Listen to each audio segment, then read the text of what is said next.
রাজধানীর শাহবাগে ক্ষমতাচ্যুত প্রধানমন্ত্রী শেখ হাসিনার ফাঁসি কার্যকরের প্রতীকী দৃশ্য মঞ্চায়ন করেছে মৌলিক বাংলা নামের একটি সংগঠন। সোমবার ১৭ নভেম্বর সন্ধ্যায় জাতীয় জাদুঘরের সামনে এ কর্মসূচি পালন করা হয়। ঘটনাস্থলে দেখা যায় নারীর মতো একটি কুশপুত্তলিকাকে জল্লাদের সাজে দুজন ধরে ফাঁসির মঞ্চে তুলছেন।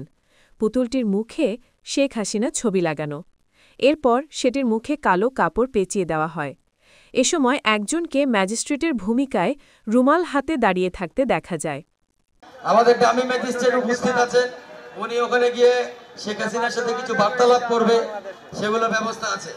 আমাদের এখানে কালো কাপড়টা একটু পরে দাও, হুজুর আছে, কালো কাপড় আছে। ভাই, আমি ম্যাজিস্ট্রেট সাহেবকে বলছি, ডামি ম্যাজিস্ট্রেট সাহেব আপনি একটু উপরে আসেন।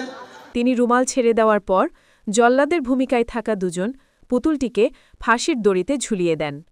আয়োজকরা জানান, তারা এই দৃশ্য মঞ্চায়ন করে মূলত সরকারকে অভয় দিচ্ছেন, যাতে সরকার শেখ হাসিনাকে দেশে ফিরিয়ে এনে অনুরূপ দৃশ্য দেশবাসীকে দেখাতে পারে।